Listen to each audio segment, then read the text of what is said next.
Minsk, அதாவது பெலரூஸ்ல இருக்கக்கூடிய Minsk capital இருக்கு இல்லையா, இருக்கக்கூடிய போலாண்டோட எம்பசி தரப்புல இருந்து போலாண்டோட மக்களுக்கு ஒரு அவசர தகவல்கள் போயிருக்கு. ரொம்ப டென்ஷனான சுச்சுவேஷனா இருக்குங்க. அதனால உடனே போலாண்டோட மக்கள் வாசிகள்லாம் இருந்தீங்கன்னா உடனடியாக ஊருக்கு திரும்பிடுங்க, பெலரூஸ்குள்ள இருக்காதீங்க அப்படிங்கிற வந்து பார்த்தீங்கன்னா ஒரு வார்னிங் போயிருக்கு. நார்மலாக இது போல விஷயங்கள் இந்த மிடில் ஈஸ்ட்ல நடக்கும்போது நம்ம பார்த்துருப்போம். இது போல வார்னிங் பல நாடுகள் இருந்து போகுதுன்னா அங்கே ஏதோ ஒரு கலவரம் நடக்க இருக்கு அப்படிங்கிறது போல புரிஞ்சுக்க முடியும். ஸோ இப்போ அதே போல ஒரு விஷயங்கள் நடக்க இருக்கா அப்படின்ற கேள்விகள் இருக்கு இல்லையா. பெலரூஸோட அதிபரான லுகஷெங்கா அவர்கள் ரஷ்யாவுக்கும் போயிருக்கிறாரு. அங்கே வந்து பார்த்தீங்கன்னா ஒரு எனர்ஜி அட்டாமிக் மீட்டிங் ஐஏஏ கிராசி அவர்களோட மீட்டிங் நடந்திருக்கு. ரஷ்ய அதிபரான விளாடிமிர் புட்டின் அவர்கள் இருக்காரு.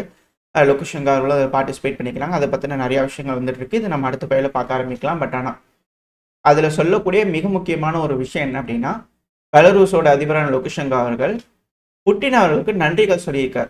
பப்ளிக்கா நாங்கள் ரொம்ப நன்றிகள் தெரிவிச்சுக்கிறோம். அதாவது உண்மையான ஒரு அணு ஆயுத நாடா எங்களை மாற்றி இருக்கிறீங்க, ரொம்ப ரொம்ப நன்றி. எல்லா சீக்ரெட்ஸ், எல்லா டெக்னிக்கல் விஷயத்தையும் எங்களுக்கு எந்த ஒரு ஹெசிடேஷன் இல்லாமல் சொல்லி கொடுத்ததுக்கு ரொம்ப ரொம்ப நன்றி. நாங்கள் ஒரு அணு ஆயுத நாடு அப்படிங்கிற பெலரூஸ் தரப்பு வந்து கிளைம் பண்ணுறாங்க. ஸோ அணு ஆயுதம் மட்டும் இல்லை, அணு ஆயுதம் தயாரிக்கக்கூடிய டெக்னாலஜி, அதை பயன்படுத்தக்கூடிய டெக்னாலஜி, மிசைல் எல்லாத்தையுமே வந்து பெலரூஸ்க்கு கொடுத்துட்டாங்களா அப்படிங்கிற கேள்விகள் வருது. ஸோ அது தெளிவாக வந்து பார்த்தீங்கன்னா லுகஷெங்கா அவர்கள் இப்போ சொல்லிக்கிறார். இந்த ஒரு காரணத்தினால ஆல்ரெடி ட்ரில்லில் வந்து பார்த்தீங்கன்னா நாங்கள் இதெல்லாம் சோதனை பண்ணி பார்க்க போகிறோம்னு சொன்னாங்க. ஸோ ஆல்ரெடி பெலரூஸ்குள்ள அணு ஆயுதம் இருக்கு. இப்போ ஒருவேளை எஸ்கு புஸ்கா இந்த பார்டர் பகுதியில் ஏதோ ஒன்று நடந்துச்சுன்னா என்ன விளைவுகள் ஏற்படும் அப்படிங்கிற கேள்விகள் இருக்கு. அது மட்டும் இல்லாமல் யூரோப்பியன் யூனியனோட டிப்ளமேட்ஸ் இருக்காங்க இல்லையா, பரபரப்பான தகவல் தான். பரபரப்பா அப்படியே வச்சிருக்கிற மாதிரி பிபி ஐலேயே வச்சிருக்கிற மாதிரியான செய்திகள் தான் வந்துகிட்டு இருந்து கடந்த 3 நாளா 24, 25, 26 ஒரே பரபரப்பான செய்திகள் தான் உலகம் முழுவதுமே.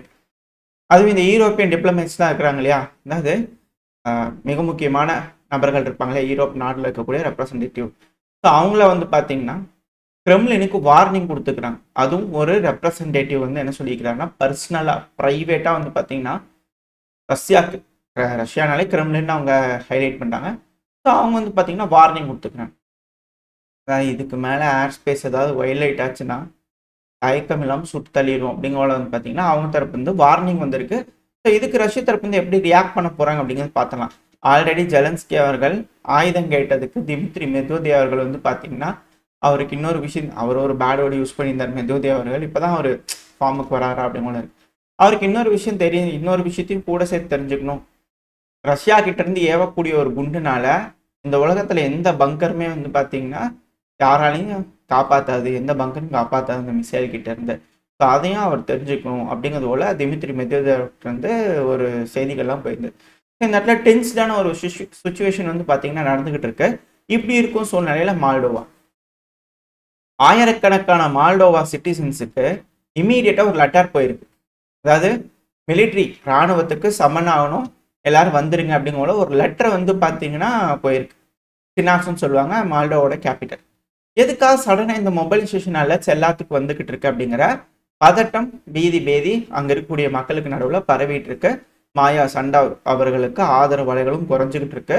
ஒரு வேளை மால்டோவும் கையை விட்டு போயிருமா அப்படிங்கிற ஒரு எண்ணத்தில் வேறு ஏதாவது ஒரு ஃபால்ஸ் ஃபிளாக் ஆப்ரேஷன் செய்ய இருக்காங்களா. ஏன்னா மால்டோவா, டிரான்ஸ்னிஸ்ட்ரியா, உக்ரைன் அப்படிங்கிறது போல இருக்கு. இந்த ரெண்டுக்கு நடுவில் சாண்ட்விச்சா இருக்கிறது ரஷ்யாவோட படை அந்த டிரான்ஸ்னிஸ்ட்ரியால இருக்காங்க. ஸோ இப்போ ரஷ்யாவோட ஃபாரின் இன்டெலிஜென்ஸ் சர்வீஸ் இருக்காங்க இல்லையா, ஸோ அவங்க தரப்புல இருந்து திரும்பவும் வாடிக்கையாக சொல்லக்கூடிய ஒரு விஷயம் தான். ஆனால் இந்த டைம்ல பரபரப்பாக இருக்கும்போது பிபிஎல்லாம் எகிரி இருக்கக்கூடிய இந்த சமயத்தில் இது போல ஒரு செய்திகள் வருதுன்னா கொஞ்சம் பயமாக தான் இருக்குது. இது போல செஞ்சிருவாங்களா அப்படிங்கிறது போல. ஏன்னா அதிகமான ஆயுதங்கள் டிரான்ஸ்னிஸ்ட்ரியால இருக்கலாம், ரஷ்ய வீரர்களுக்கு வேணுங்கிற ஆயுதங்கள் அங்கே இருக்கலாம். உக்ரைன் ஒரு வேளை டிரான்ஸ்னிஸ்ட்ரியாக்குள்ள போய் அங்கே இருக்கக்கூடிய ரஷ்ய வீரர்களை பிணைய கைதிகளை பிடிக்கலாம். அங்கே ஏன்னா சப்போர்ட் தர முடியாது இல்லையா, ஸோ அந்த டைம்ல அங்கே இருக்கக்கூடிய ஆயுதங்களை உக்ரைன் எடுத்துக்கலாம். இது போல விஷயங்கள்லாம் இருக்கு. ஸோ அப்படி செய்யும் போது ரஷ்யா இந்த பகுதியில் ஏதாவது செய்வாங்களா, இந்த ஒடசா பகுதியில் அப்படின்ற கேள்விகள் இருக்கு இல்லையா. ஸோ அதுக்கு ரஷ்யாவோட ஃபாரின் இன்டெலிஜென்ஸ் சர்வீஸ் தரப்பு என்ன சொல்றாங்கன்னா, குரூப் இருக்காங்களா மிலிட்ரி பர்சனல்ஸ், பிரான்ஸோட பர்சனல்ஸ், அப்புறம் பிரிட்டனோட பர்சனல்ஸ். ஸோ அவங்க ஒடசா பகுதிக்கு வந்துட்டாங்க அப்படிங்கிறதோட வந்து பார்த்தீங்கன்னா இவங்களுக்கு இன்டிமேஷன் வந்திருக்கு. ஸோ ஒரு ஃபால்ஸ் ஃபிளாக் அட்டெம்ப்ட் வந்து பார்த்தீங்கன்னா டிரான்ஸ்னிஸ்ட்ரியா மூலயமா ஒரு தாக்குதலை பண்ணி ஒரு ப்ரொவகேஷன் பண்ணாங்கன்னா இங்கே இருக்கக்கூடிய படைகள்லாம் இந்த ஒடசா இந்த பகுதிகள் காப்பாற்றுறதுக்காக ஒரு வேளை வந்து பார்த்தீங்கன்னா ஏதோ ஒரு அஃபென்சிவ் ஆப்ரேஷன் எடுக்கிறதுக்கு நடக்குமா, இல்லை ரஷ்யா அந்த டைமில் டிரான்ஸ்னிஸ்ட்ரியாவை ப்ரொடெக்ட் பண்ணதுக்கு இந்த பகுதிகளில் இருந்து ஏதோ ஒரு அட்டாக் பண்ணுவாங்களா அப்படின்ற கேள்விகள் இருக்கு. ஏன்னா தொடர்ந்து எஸ்கலேஷனாக இருக்கு இல்லையா. இப்போ Zaporizhzhia nuclear power plant ZNPP, so அந்த பகுதி வந்து பார்த்தீங்கன்னா ரொம்ப முக்கியம். ஜாப்ரோசியானாலும் அந்த டெனிப்பர் ரிவரில் இருக்கக்கூடிய ஒரு விஷயம், இதை கிராஸ் பண்ணணும் ரஷ்யா. இப்போ ஒடசாக்கு போகணும்னா அந்த கெர்சனை தாண்டி போகணும் இல்லையா. ரஷ்யாவோட கட்டுப்பாட்டுக்குள்ள இருக்க கெர்சனுக்கும் உக்ரைனோட கட்டுப்பாட்டுக்குள்ள இருக்கக்கூடிய கெர்சனுக்கு நடுவில் டினிப்பர் ரிவர் இருக்கு, அதை கிராஸ் பண்ணி போகணும். ஸோ அப்படி போகணும் அப்படின்னா இந்த டினிப்பர் ரிவர் கிராஸ் பண்ணால் இந்த இடத்துல இந்த நியூக்ளியர் பவர் பிளான்ட் இது போல சிக்கல்கள் இருக்கு. அட்டாக் பண்ணி போனால் தான் அவங்க ஒடசாவை போய் அட்டாக் பண்ணதுக்கு ஈஸியாக இருக்கும். ஸோ இப்போ இந்த ஜாப்ரோசியா நியூக்ளியர் பவர் பிளான்ட் நம்ம ஆல்ரெடி பார்த்தோம், 2வது நாளாக வந்து பார்த்தீங்கன்னா பவர் இல்லாமல் ஷட் டவுன் மோட்லேயே இருக்குது, ஜென்ரேட்டர் யூஸ் பண்ணி தான் ஒர்க் பண்ணிக்கிட்டு இருக்கிறாங்க. ஸோ இது ஒரு எஸ்கலேஷனாக இருக்குது. இதில் எந்த மாதிரியான விளைவுகளை ஏற்படுத்தும் அப்படிங்கிறத தெரியல. அது மட்டும் இல்லாமல் 2 நாளைக்கு முன்னாடி வந்து பார்த்தீங்கன்னா 4 ரஷ்யாவோட மிலிட்ரி ஏர்கிராஃப்ட் அலாஸ்காவோட air defence system identification zone ADIZ அப்படிங்கிறதோட சொன்னாங்க, ADIZ. இது போல் வந்து பார்த்தீங்கன்னா அந்த அலாஸ்காவோட ஏர் டிஃபென்ஸ் அந்த வான் பாதுகாப்பு இருக்கும் இல்லையா, ஸோ அதுக்குள்ளே உள்ள நுழைஞ்சு வந்துட்டாங்க.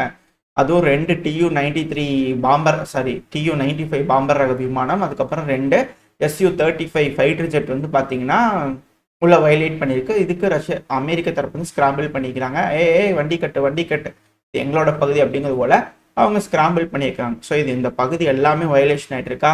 இப்போ இந்த சமயத்தில் தான் வந்து பார்த்தீங்கன்னா அமெரிக்காவோட செக்ரட்டரி ஆஃப் வார், டிஃபென்ஸ் இல்லை வார், ஹெக்ஸத் அவர்கள் வந்து பார்த்தீங்கன்னா 100க்கும் மேற்பட்ட அமெரிக்காவோட ஜெனரல்ஸை எந்த ஒரு அறிவிப்புமே இல்லாமல் இமீடியட்டாக சமனாங்க அப்படிங்கிறத கூப்பிட்டுருக்காரு. ஸோ எல்லா பக்கத்துலையும் வந்து பார்த்தீங்கன்னா பிபி ப்ரெஷர் எல்லாம் ஏறி ஹையில் வந்து பார்த்தீங்கன்னா இருக்குது. அதோட வெளிப்பாடு தான் யூஎன்ல நடந்த மீட்டிங்காக அமளி கும்பலியெல்லாம் நடந்தது இல்லையா. ஸோ கலைபரம், ஸோ இது போல விஷயங்கள்லாம் இந்த யூஎனே சரியில்லைப்பா அப்படிங்கும்போது அமெரிக்காவே குற்றச்சாட்டுகள் வைக்கிறாங்கன்னா ஒரு வேளை உலகப்போர் வருதுன்னா இந்த யூஎன் கலைக்கப்படும்.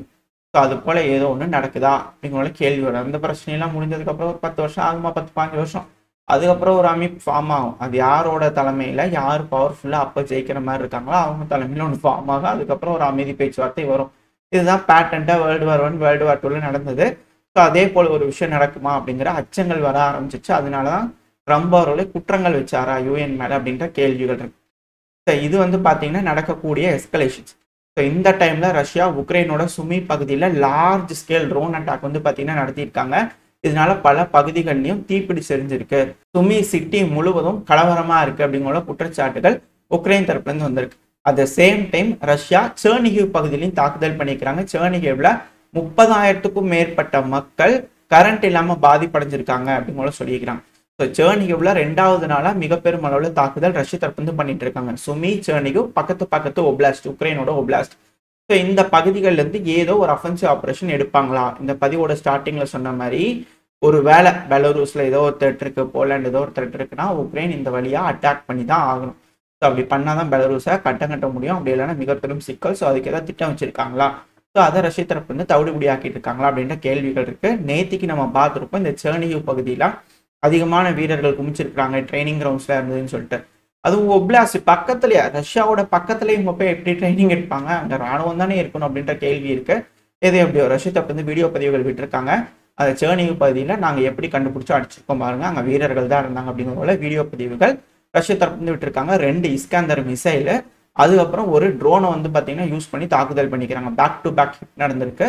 ஸோ இது மிக பெரும் அளவில் இழப்புகளை ஏற்படுத்தி இருக்கு அப்படிங்கிற ரஷ்ய தரப்பு வந்து கிளைம் பண்ணுறாங்க. உக்ரைன் இழப்புகள் இருக்கு அப்படிங்கிறத சொன்னாங்க. நம்ம நேற்றுக்கு ஃபேஸ்புக் இதில் போட்ட ஒரு போஸ்ட்டை நம்ம பார்த்தோம். ஸோ இது இந்த பகுதிகளில் நடக்கக்கூடிய விஷயம், ரஷ்யா தாக்குதல் பண்ணுறது. ஸோ அதே போல் வந்து பார்த்தீங்கன்னா உக்ரைனும் வந்து ரஷ்யாவுக்குள்ள தாக்குதல் பண்ணிக்கிறாங்க. அதுவும் பெல்கிராட்ல மட்டும் ஒரு நாளில் 110க்கும் மேற்பட்ட ட்ரோன்களை வந்து பார்த்தீங்கன்னா உக்ரைன் தரப்பு வந்து ஏவி விட்டுருக்காங்க. ஸோ இதில் அந்த ஆயுத கடங்குகள் இது போல விஷயங்கள்லாம் இருக்கும் இல்லையா, ஸோ அதெல்லாம் டவுன் பண்ணியிருக்கோம். அதை நோக்கி ஏவி விட்டுருக்காங்க உக்ரைன் அப்படிங்கிறது போல கவர்னர், பெல்கிராடோட கவர்னர் கிளாட்காக் அவர்கள் தரப்பு வந்து செய்திகள் வந்திருக்கு. ஸோ இது போல அதிகப்படியான ட்ரோன் தாக்குதல் இப்போ உக்ரைனும் ரஷ்யாக்குள்ள நடத்திட்டு இருக்கிறாங்க. அட் த சேம் டைம் ரஷ்யாவோட கட்டுப்பாட்டுக்குள்ளே இருக்கக்கூடிய லுகான்ஸ்க் ஒப்லாஸ்ட்ல வந்து பார்த்தீங்கன்னா 3 கேஸ் டிஸ்ட்ரிபியூஷன் ஸ்டேஷன்ஸில் வந்து பார்த்தீங்கன்னா அடிச்சிருக்கிறாங்க. ஸோ முதல்ல gas oil depots, distribution stations, petrol பங்க்ஸ்ன்னு எல்லாத்தையும் வந்து பார்த்தீங்கன்னா அடிக்க ஆரம்பிப்பாங்க அப்படிங்கிற சொன்ன முடியாது. ஸோ இது போல லைனாக ஒன்று ஒன்றா இப்போ நடந்துகிட்டு இருக்கு. ஸோ இப்போ டிஸ்ட்ரிபியூஷன் ஸ்டேஷன்ஸ்லேயே அடிக்க ஆரம்பிச்சிருக்காங்க. ஸோ இதெல்லாம் front line towns maybe front லைனில் ஒரு அஃபென்சிவ் ஆப்ரேஷனை தடுக்கிறதுக்காக இது போல வேலைகள் செய்யலாம் அப்படிங்கிற இருக்கியா. ஸோ இதுக்கப்புறம் ஏதாவது இழப்புகள் இதை பற்றின ஏதாவது அப்டேட்ஸ் இருந்துச்சுன்னா அடுத்த பேரை பார்க்க ஆரம்பிக்கலாம். இந்த பதிவு எப்படின்னு உங்களுக்கு பிடிச்சிருக்கா? பிடிச்சிருந்தா லைக் பண்ணிட்டு உங்கள் ஃப்ரெண்ட்ஸும் நம்மளை ஷேர் பண்ணிக்கோங்க. அது கூட மறக்காமல் நம்ம சேனலும் சப்ஸ்கிரைப் பண்ணலாம், மறக்காமல் சப்ஸ்கிரைப் பண்ணிக்கோங்க. இந்த பதிவு நல்லா இருக்கும்னு நம்பிக்கை அடுத்த பேர் உங்களை சந்திக்கிறேன். அது வரைக்கும் ஸ்டே சேஃப். பை.